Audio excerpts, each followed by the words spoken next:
Good morning विद्यार्थियों।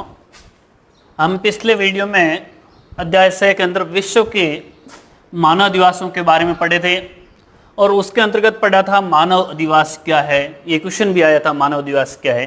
तो मानव अधिवास पृथ्वी के धरातल पर मानव द्वारा निर्मित एवं संगठित आवासों के संगठित समूह को क्या कहते हैं? मानव अधिवास कहते हैं। और ये विभिन्न प्रोफेसर की परिभाषा के अंतर्गत भी पढ़ा था मानव अधिवास क्या है पिछले वीडियो में।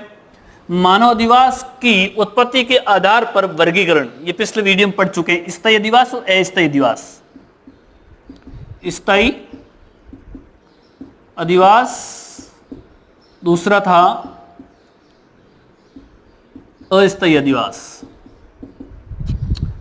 और मानव अधिवासों के उद्देश्य, मानव अधिवास क्यों निर्मित करते हैं?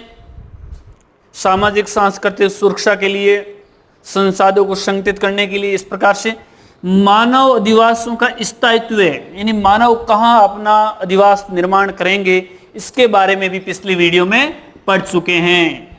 आज पढ़ेंगे प्राकृतिक दशाओं और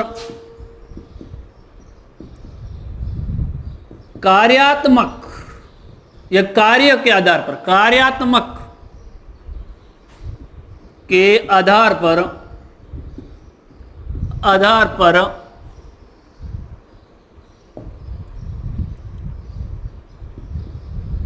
अधिवासों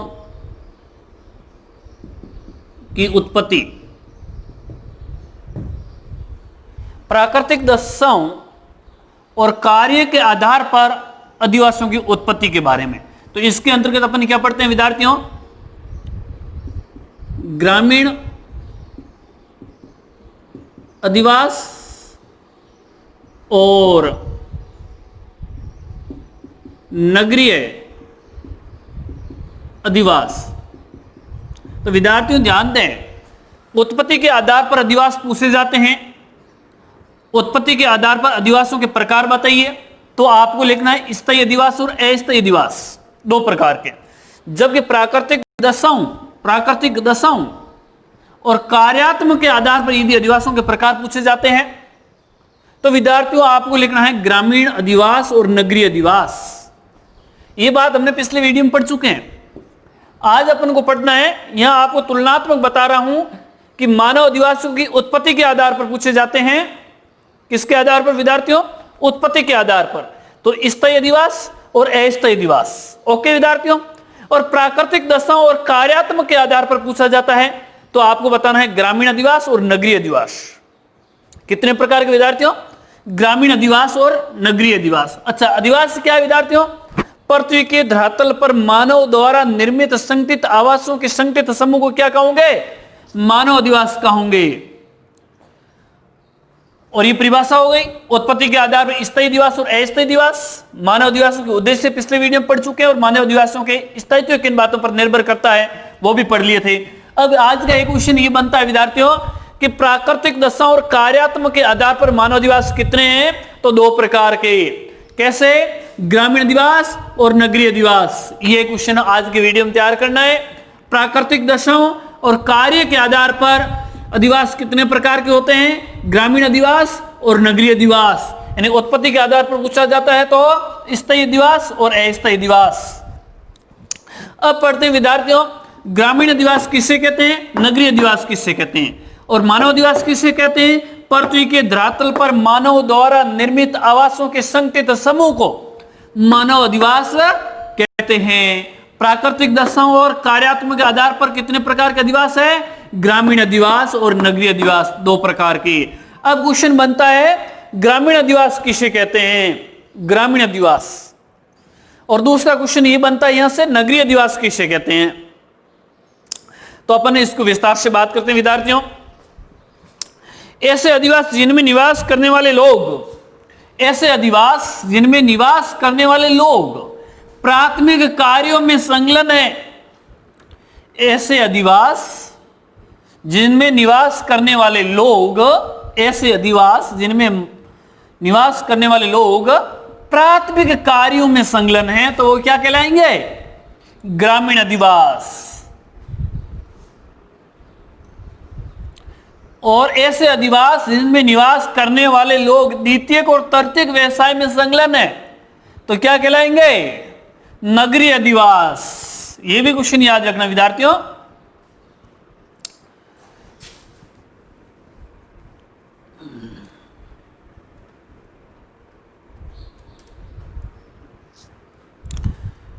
कार्य के आधार पर अधिवास कितने हैं? कार्य के आधार पर 2 प्रकार के, है ना?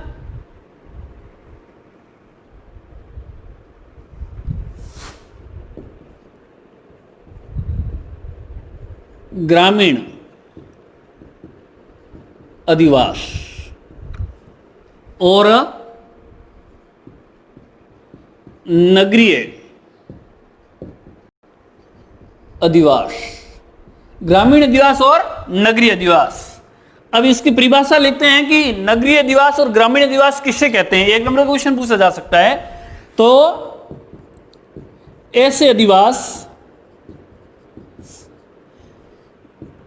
जिसमें निवास करने वाले लोग प्राथमिक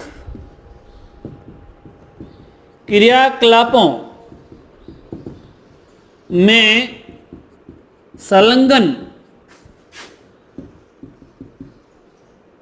संलग्न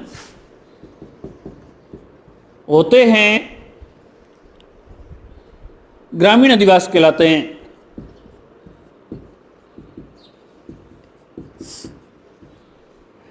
ऐसे अधिवास जिनमें निवास करने वाले लोग प्राथमिक क्रियाकलापों में संलग्न होते हैं वे अधिवास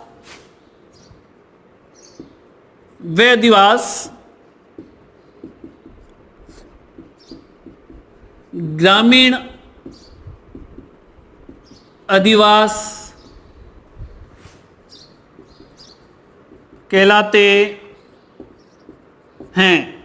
ऐसे अधिवास जिनमें निवास करने वाले लोग प्राथमिक क्रियाकलापों में संलग्न होते हैं वह अधिवास ग्रामीण अधिवास कहलाते हैं।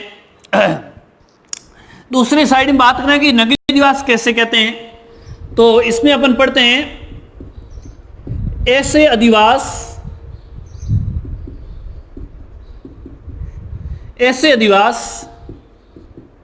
जिनमें निवास करने वाले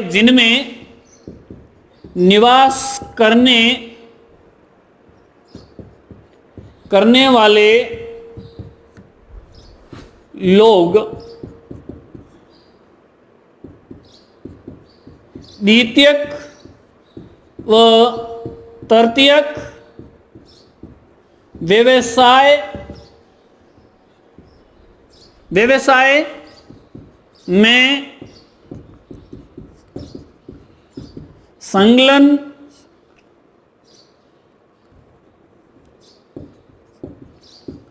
संलग्न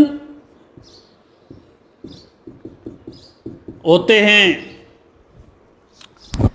ऐसे अधिवास जिनमें निवास करने वाले लोग द्वितीयक और तृतीयक व्यवसाय में संलग्न होते हैं वे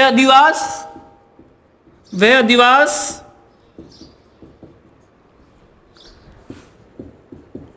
नगरीय अधिवास कहलाते हैं। कार्यात्मक या प्राकृतिक दशाओं के आधार पर अधिवास कितने प्रकार के विद्यार्थियों? 2 प्रकार के, ग्रामीण अधिवास और नगरीय अधिवास। और उत्पत्ति के आधार पर कितने होते हैं? 2 प्रकार के, वो भी स्थायी अधिवास और दूसरा कौन सा है? अस्थायी अधिवास।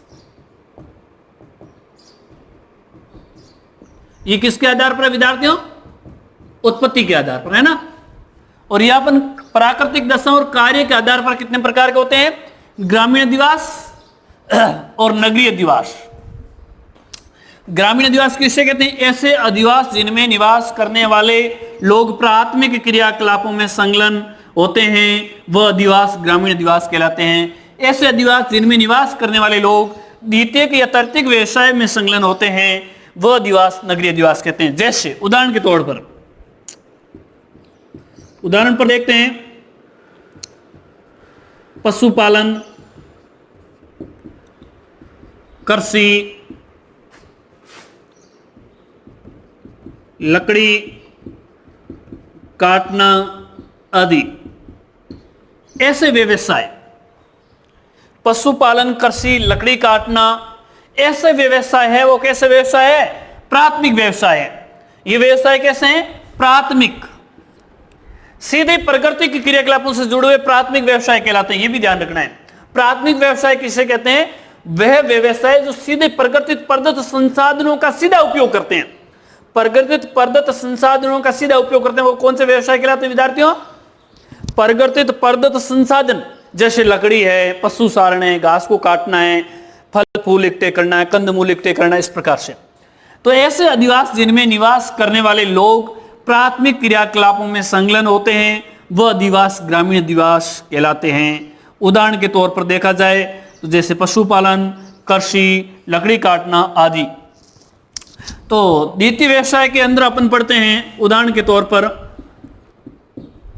जैसे उद्योग, विनिर्माण, व्यापार, परिवहन आदि लिख सकते हैं। ऐसे उदाहरण है। उद्योग, विनिर्माण, व्यापार, परिवहन आदि द्वितीयक और तृतीयक व्यवसाय के अंतर्गत आते हैं। तो ऐसे व्यवसाय कैसे हैं, किस क्षेत्र में होते हैं? नगरीय अधिवासों में। इस प्रकार हमने आज के 2 क्वेश्चन तैयार किए, यानी कि कार्यात्मक के आधार पर अधिवासों के प्रकार कितने हैं? तो 2 प्रकार है, ग्रामीण अधिवास और नगरीय अधिवास। ग्रामीण अधिवास किसे कहते हैं? तो ऐसे अधिवास जिनमें निवास करने वाले लोग प्राथमिक क्रियाकलापों में संलग्न होते हैं और वह अधिवास ग्रामीण अधिवास कहलाते हैं, जैसे पशुपालन, कृषि, लकड़ी काटना आदि। और नगरीय अधिवास किसे कहते हैं? तो ऐसे अधिवास जिनमें निवास करने वाले लोग द्वितीयक तृतीयक व्यवसायों में संलग्न होते हैं और वह अधिवास नगरीय अधिवास कहलाते हैं। उदाहरण के तौर पर उद्योग, विनिर्माण, व्यापार, परिवहन आदि। आगे अपन इसकी पढ़ते हैं विशेषताएं कि नगरीय अधिवासों की क्या विशेषताएं हैं तो और ग्रामीण अधिवासों की क्या विशेषताएं हैं।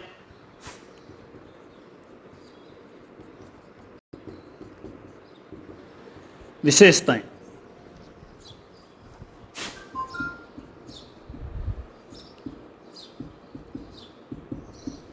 विशेषताएं के अंतर्गत पढ़ते हैं कौन सी क्या विशेषताएं इनके बारे में।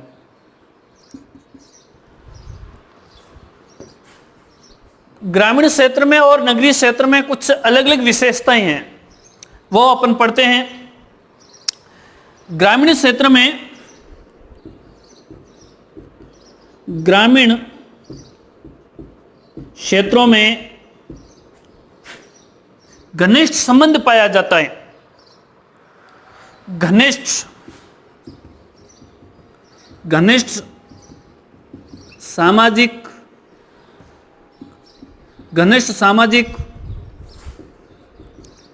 संबंध पाया जाता है।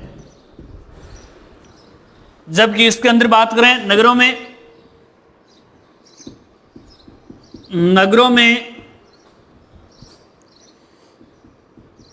सामाजिक संबंध में कमी देखी जाती है।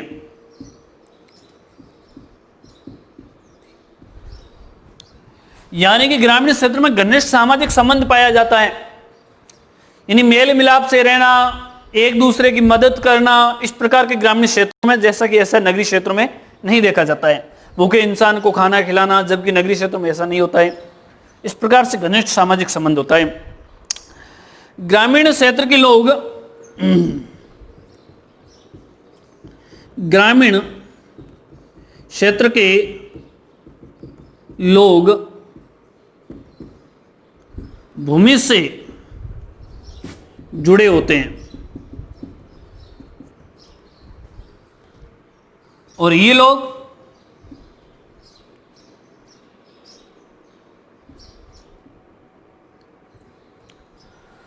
ये भूमि से जुड़े होते हैं, लेकिन ये लोग, शहरी लोग मतलब हवा में बात करते हैं, ऐसे भी कह सकते हैं, या फिर अपन कहें कि ये लोग रोजगार के अच्छे अवसर उपलब्ध, या नगरों में रोजगार के अच्छे अवसर उपलब्ध होते हैं। ये रोजगार के लिए सीधी भूमि से जुड़े हुए होते हैं, और यहां रोजगार के लिए प्रत्यक्ष और अप्रत्यक्ष रूप से कुछ न कुछ रोजगार मिल जाता है नगरों में। बात करें आगे, गांव में आधुनिकता का प्रभाव नगण्य देखा जाता है। गांवों में आधुनिकता का प्रभाव नगण्य है, कम के बराबर है, जबकि यहां आधुनिकता का प्रभाव रहता है। नगरों में आधुनिकता नजर आती है। इसमें लिख सकते हैं सामाजिक अंतर व सामाजिक व आर्थिक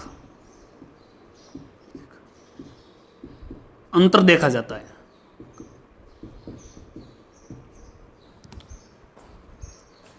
आगे बात करें ग्रामीण क्षेत्रों के अंतर्गत, तो और भी बात कर सकते हैं। गांव की अर्थव्यवस्था होती है वो प्राथमिक व्यवसायों पर निर्भर करती है। गांव की अर्थव्यवस्था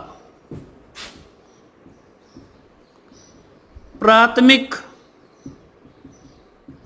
कार्यों पर निर्भर होती है। नगरों की अर्थव्यवस्था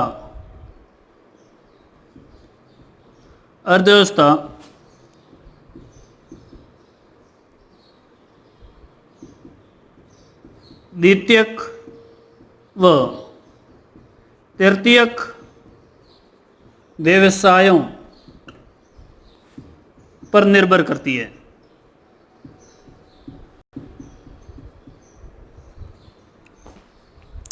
इस प्रकार की विशेषता भी देखी जा सकती है।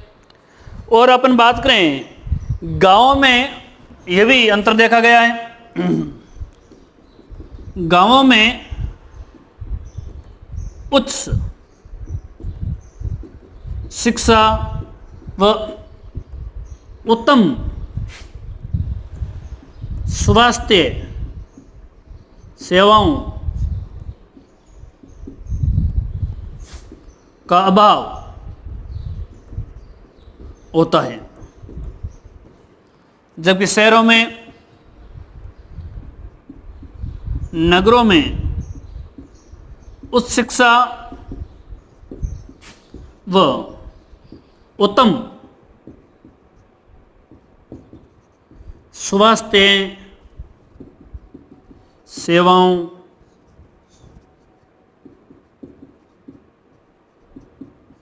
की उपलब्धता होती है।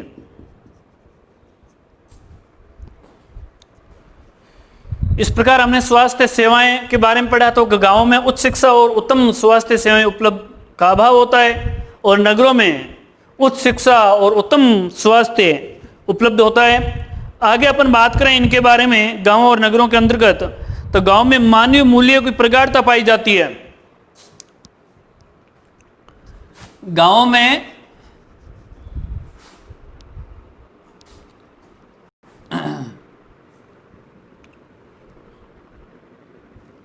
एक ये लिख दो,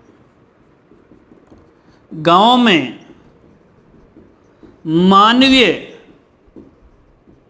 मूल्यों की प्रगाढ़ता पाई जाती है।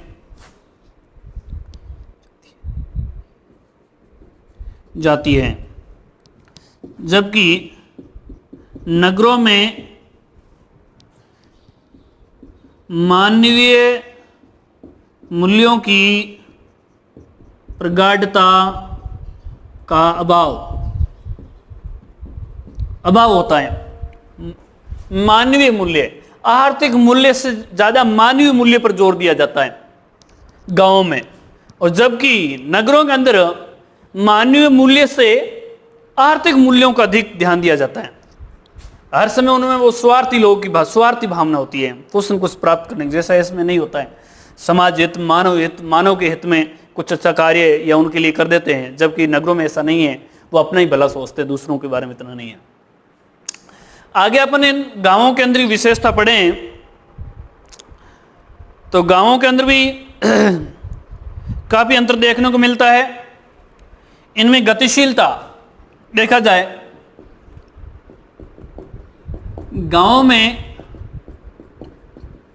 गतिशीलता कम होती है, जबकि नगरों में गतिशीलता अधिक होती है।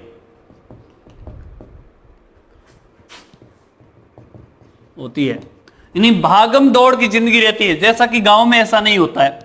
नगरों में भाग दौड़ रहता है हर समय, रोजगार के लिए, किसी के लिए और। तो इस प्रकार हमने गांवों के अधिवास की विशेषताएं पढ़ी और नगरीय अधिवासियों की विशेषताएं पढ़ी, दोनों की तुलनात्मक अध्ययन किया। और अपन बात करें, नगरों में 50% से अधिक गैर कृषि कार्य लोग करते हैं। नगरों में 50% से अधिक गैर कृषि कार्य होता है। यहां पर पूरा कैसा होता है? कृषि कार्य होता है। नगरों में जनसंख्या घनत्व भी अधिक होता है। नगरों में जनसंख्या घनत्व अधिक होता है।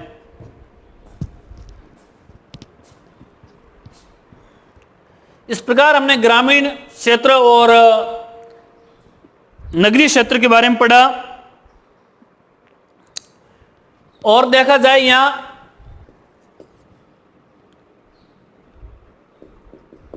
गांवों में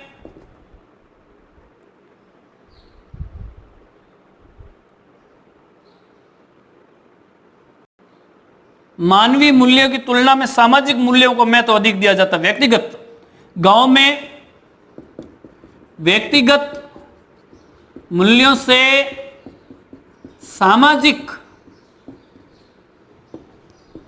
मूल्यों का महत्व अधिक दिया जाता है।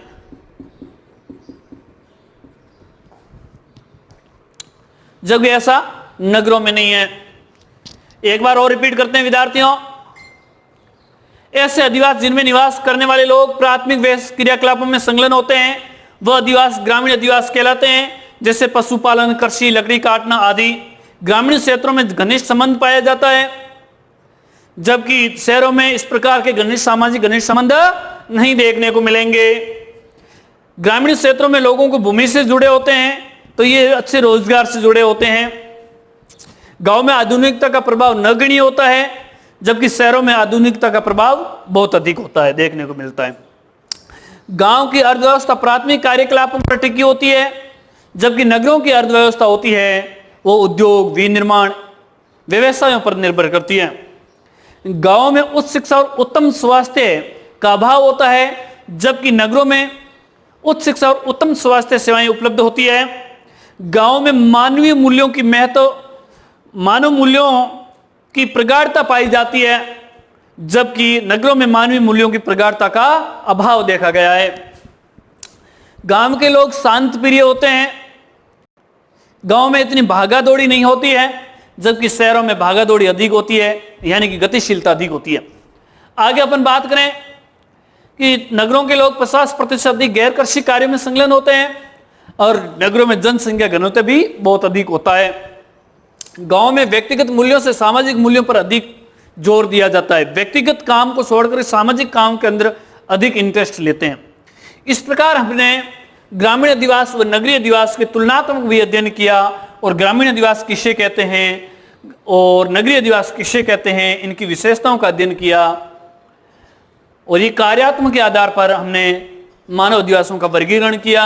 अब ग्रामीण अधिवास के प्रकार और नगरीय अधिवास के प्रकार के बारे में पढ़ते हैं कि ग्रामीण अधिवास कौन कौन से हैं और नगरीय अधिवास कौन कौन से हैं। प्रकार पढ़ लेते हैं, फिर इनके प्रतिरूपों के बारे में अध्ययन करेंगे। तो पहले विद्यार्थियों एक मिटा रहा हूं मैं इनको, आप नोटेट कर लेना। क्वेश्चन आ सकता है ग्रामीण अधिवासियों की विशेषताएं लिखें, नगरीय अधिवास की विशेषताएं लिखें। तो कितने क्वेश्चन हो गए विद्यार्थियों? 1 2 3 4 और 5 और 6। पहला क्वेश्चन था कार्यात्मक आधार पर नगरों का अधिवासों का वर्गीकरण करो। किसके आधार पर? पहला क्वेश्चन क्या था मेरा इस अध्याय से बनता है कि प्राकृतिक दशाओं या फिर कार्य के आधार पर अधिवासों का वर्गीकरण करो। तो कितने वर्गीकरण हैं विद्यार्थियों? 2, ग्रामीण अधिवास और नगरीय अधिवास। दूसरा क्वेश्चन था ग्रामीण अधिवास किससे कहते हैं। तीसरा क्वेश्चन था नगरीय अधिवास किससे कहते हैं।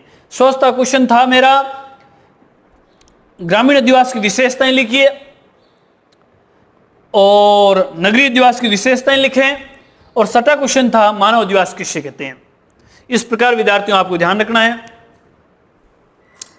अगला क्वेश्चन में ग्रामीण अधिवास के प्रकार और नगरीय अधिवास के प्रकार, कोई 2 प्रकार लिखो या 4 प्रकार लिखो, क्वेश्चन आ सकता है। तो वो क्वेश्चन तैयार कर रहे हैं अपन।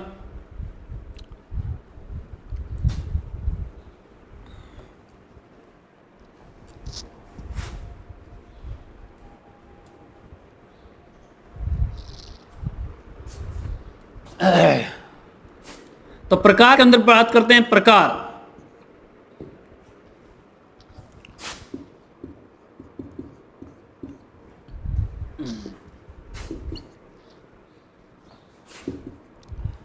तो अपन सघन अधिवास पढ़ सकते हैं,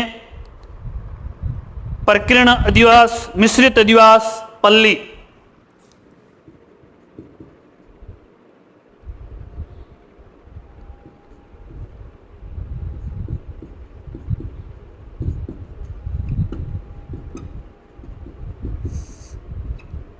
संगन अधिवास या गुंसित अधिवास भी कहते हैं विद्यार्थियों। आगे बात करें अपन प्रकीर्ण या एकाकी अधिवास।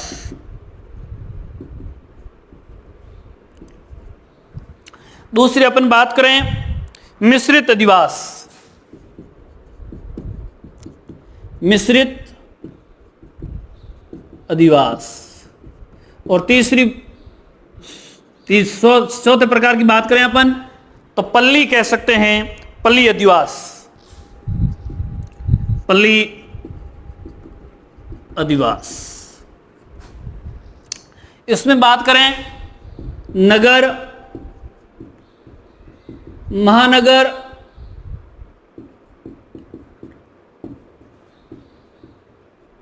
सन्नगर और बृहत नगर।